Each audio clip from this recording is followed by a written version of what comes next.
قلبی تعلق جتنا زیادہ اپنے شیخ سے ہوگا قلبی تعلق اتنا زیادہ اس کے ایمان میں ترقی ہوگی اور بڑی جلدی، یہ شارٹ کٹ ہے، بڑی جلدی وہ آگے چلے۔ چوتھا نقطہ یہ تھا کہ کوئی دو نمبری نہ کرے۔ ہمیں چیٹنگ اور خلاف واقعہ بات کرنے کی اتنی عادت پڑ چکی ہے کہ جب ہم اپنے شیخ کے پاس جاتے ہیں تو وہاں بھی جا کے ہم دو نمبری کرتے ہیں، جھوٹ اور بے ایمانی، اور یہ یہاں نہیں چلتی، اس کا بہت نقصان ہوتا ہے۔ عام زندگی میں بھی، جیسے کلیب کو پوچھ رہا تھا کہ ٹیلی فون آیا، کرسی سے کھڑے ہو گئے اور اپنے پی اے سے کہا کہہ دو صاحب کرسی پہ نہیں ہے۔ اب یہ جو بات ہے اتنی گھٹیا ہے، آپ کے اندر کیوں نہیں اعتماد کو صاحب آپ سے بات نہیں کرنا چاہتے؟ آپ کیوں جھوٹ بولتے ہیں؟ کیوں جو؟ اور ایسی بات ہے تو بات کرو، جو بھی ہو سو ہو، لیکن یہ ہمارے اندر آ گئی۔ پانچویں چیز آج کل کے حساب سے جس سے ایمان یقین میں تبدیل ہوگا وہ یہ ہے کہ ان لوگوں کے ساتھ اٹھک بیٹھک رکھے، دوستی رکھے، اگر کبھی آدمی نفسانیت میں اور اس کے اندر آ کے غلط راستے پہ چل پڑے تو اس کو کھینچ کے واپس دوسرے صحیح راستے پہ لے۔ کوئی اس کے دل میں وساوس اور غلط سوچ اور آ جائے تو اس کو وہ سیدھے راستے پہ لے کے آئے۔ ایسے لوگوں سے دوستی رکھے۔ آج کل لوگ ایسے ہیں کہ جو نماز پڑھنے وہ جاڑے یار ٹھہر کے پڑھنا، یہ نہیں، وہ گھر میں پڑھنا، وہ چلو یار مسجد چلے، وہ جھوٹ بولے گا نا بری بات ہے، جھوٹ نہیں بولنا، مذاق میں بھی جھوٹ حرام ہے۔ ایک آدمی گھوڑے کو بلا رہا تھا اور اس نے کرتا آگے ایسے کیا ہوا تھا کہ جیسے کوئی چیز ہے کہ آ جاؤ آ جاؤ آ جاؤ، تو دور سے سب جا کے ایسے دیکھا کہ کرتے میں واقعی کچھ تھا، تو واقعی اس کے کرتے میں کچھ دال تھی، وہ چنے تھے۔ تو آپ نے فرمایا اگر یہ کرتا تم نے ایسے ہی پکڑا ہوتا تو یہ بھی جھوٹ تھا۔ وہ معاملہ کس سے کر رہا ہے؟ گھوڑے سے۔ تو آپ نے اس کو بھی تنبیہ کی کہ پھر بھی یہ جھوٹ تھا، یعنی دو نمبری جانوروں سے بھی نہیں کرنی کہ آپ اس کو ایسے دھوکہ دے کے بلا لیں، بار سے پکڑ لیں۔ تو چیز ہے کہ انسان کو دھوکہ دے دے، مسلمان کو دھوکہ دے دے، جھوٹ بول دے، غلط بیانی کر دے۔ اور چھٹی بات لکھی تھی کہ مستقبل سے کبھی مایوس نہیں ہونا۔ یہ بھی ایمان کی کمزوری کی علامت ہے کہ آدمی فٹافٹ پریشان ہے، پتہ نہیں پاکستان کا کیا بنے گا، پتہ نہیں قیامت آنے والی ہے، یوں مایوسی کفر ہے۔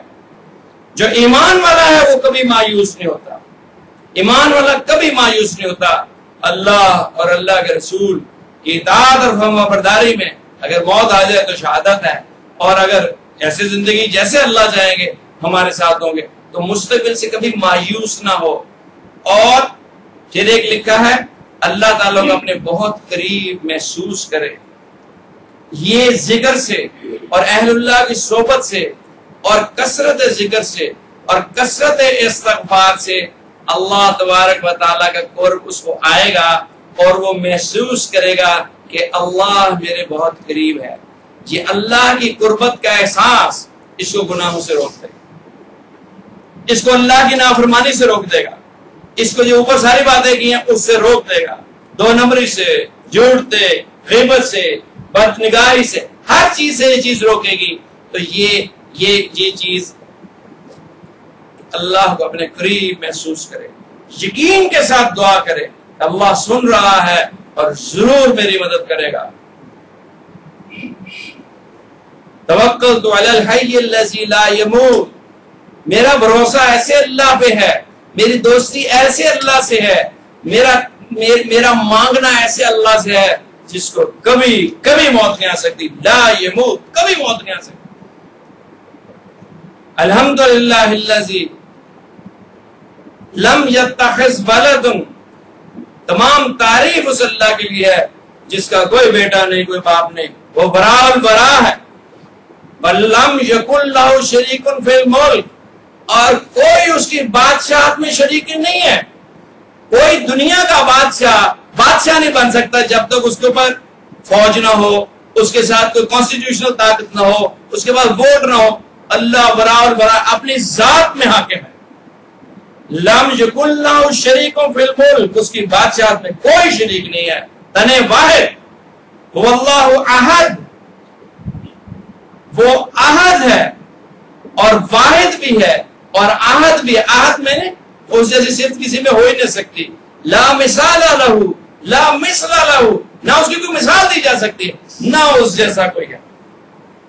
الصمد, اور وہ بے نیاز ہے, کسی مجبوری میں نہیں وہ ہماری مدد کر رہا, یا ہماری اس کو نماز کی ضرورت ہے, یا ہماری استغفار کی اس کو ضرورت ہے, یا دنیا اور کائنات اس نے بنائی کسی مجبوری کے تحت اور جنت دوزخ بنائے اسے نہ, وہ مالک الملک ہے, جیسے مرضی اس کی ویسے.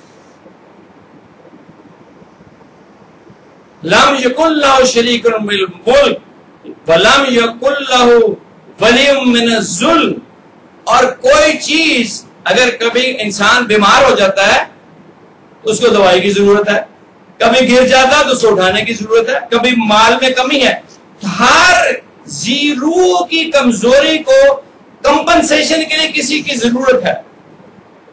تو اللہ کو کسی چیز کی کسی وقت کمپنسیشن کی ضرورت نہیں ہے. وَلَمْ يَكُنْ لَهُ وَلِيٌّ مِّنَ الذُّلِّ, اس کو کوئی مددگار کبھی بھی نیور ایور ازل سے ابد تک نہیں چاہیے جو اسی کسی کمزوری کو کمپنسیٹ کرے. وَتَكَبِّرْهُ کبیر کیا ہے, وَكَبِّرْهُ تَكْبِيرًا, اور اس کی بڑائی بہت بہت بہت بڑی ہے. تو یہ ہے اللہ سے تعلق, ایسے اللہ سے تعلق. توکلت علی الحی الذی لا یموت الحمدللہ الذی لم یتخذ ولد ولم یکن لہ شریک فی الملک ولم یکن لہ ولی من الذل وکبروا تکبیرا.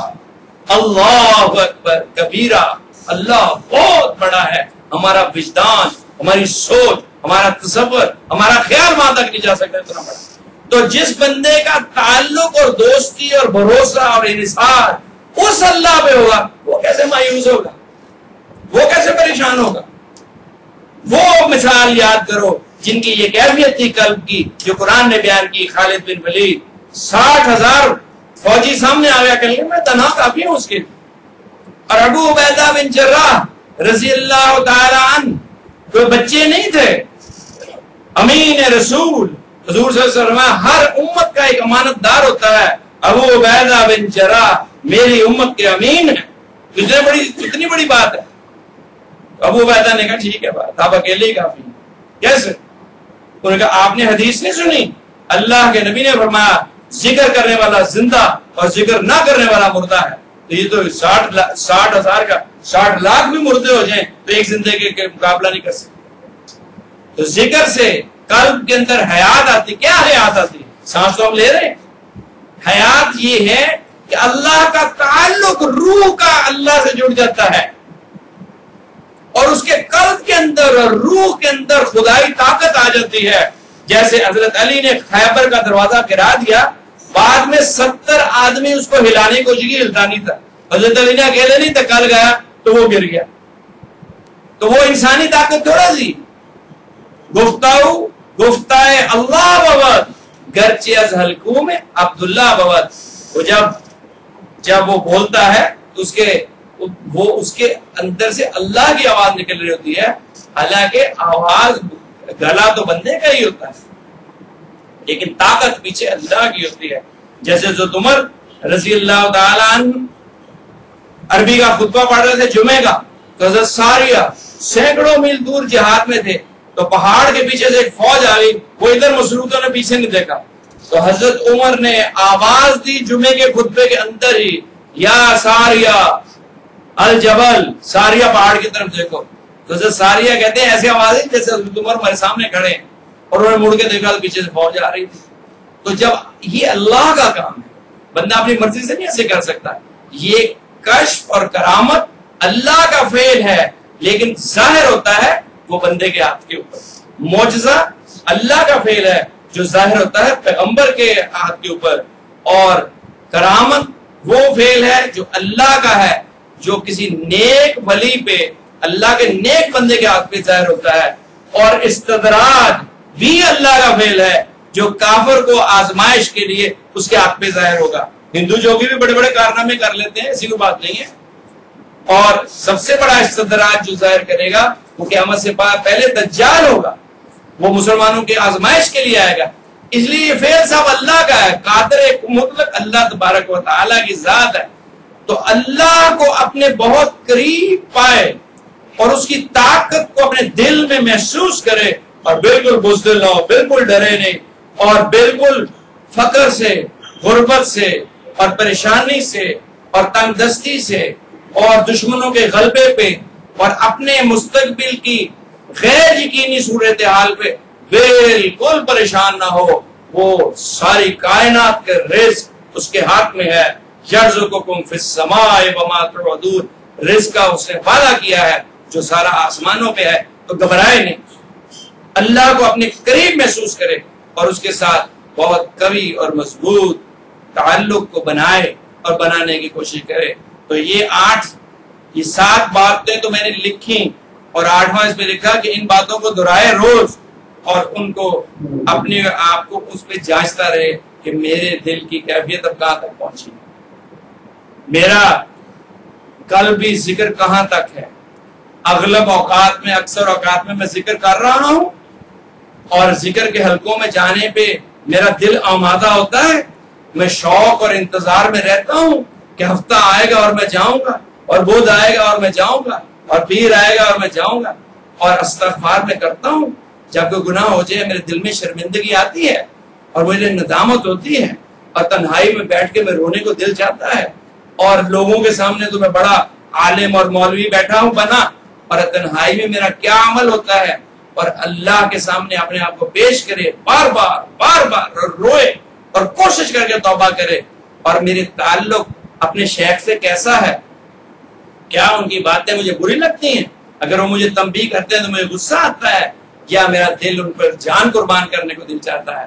اور میں 2 نمبری تو نہیں کر رہا کہ وہ کرسی سے کھڑا ہو کہہ دو سیٹ پہ نہیں ہے. تو یہ اپنے آپ کو سیلف انالیسس، سیلف ایویلویشن، اور کن لوگوں سے میری دوستی ہے اور کن لوگوں میں اٹھنا بیٹھنا ہے، کن لوگوں سے پیار محبت ہے جو اگر میں غلط راستے پہ چلوں، اگر میں بغیر ضرورت کے رہ جاؤں تو مجھے کھینچ کے بٹھا کے لے آئیں. اور کبھی مایوسی تو نہیں میرے دل میں آ جاتی، یہ فکر تو نہیں آ جاتی ہمارے بچوں کو کیا بنے گا، میرے پاس تو مکان ہی نہیں ہے، کیسے رہوں گا، اور بچوں کا فیوچر انسرٹن ہے، اور میں فلانی جگہ چلا جاؤں. اور مستقبل سے کبھی مایوس نہیں ہونا. اور یہ دعا پڑھے جس کو آج کل بہت مایوسی ہے نا معاشرے میں، یہ دعا بھی میں نے لکھ کے بھیجی تھی.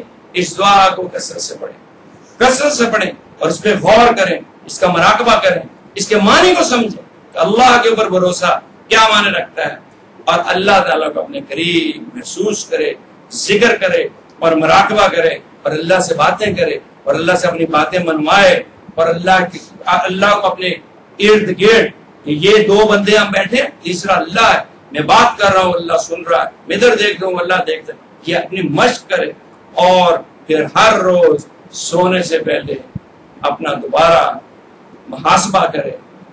موتو قبل ان تموتو، مر جاؤ مرنے سے پہلے روز سوچے اگر آج رات میں مر گیا تو کل صبح کیا ہوگی، قبر میں کیا جواب دوں گا. تو یہ اس کی مشق کرے گا تو اسلام ایمان میں، اور ایمان یقین میں، اور یقین اللہ کے قرب میں، اور قرب معرفت میں، اور معرفت جو ہے ولایت میں، اور ولایت جو ہے قطبیت میں لے جائے گی اور آدمی قطب بن جائے گا. اللہ کے احکام اس کی زبان سے جاری ہوں گے اور اللہ کی محبت میں مستقر ہو جائے گا اور اللہ اس کو قبول کر لیں گے اور اپنی محبت اور معرفت دنیا میں نواز لیں گے. اس کے دل کے اندر، دنیا کے اندر ہی ایسا سکون اور ایسی ٹھنڈک اور ایسا وقار اور ایسی چاہت اللہ کی آ جائے گی کہ دنیا کی تمام دولت اس کے آگے ہیچ ہے. ایک بزرگ سے پوچھا کیا دعا کرتے ہیں؟ انہوں نے کہا جب سے رات کے پچھلے پہر اٹھ کے 2 رکعتیں پڑھنے کی توفیق مل گئی ہے، دنیا کی تمام بادشاہتیں اس کے آگے ہیچ، پھر یہ حاصل ہو جائے گا. دنیا کی کوئی تمنا اور آرزو نہیں رہے گی، اللہ ہوگا اور بندہ ہوگا. دنیا میں تو نہ یہ ملے گا، مرتے وقت جان نکالنے سے پہلے اس کو جنت میں اپنا گھر دکھا دیا جائے گا.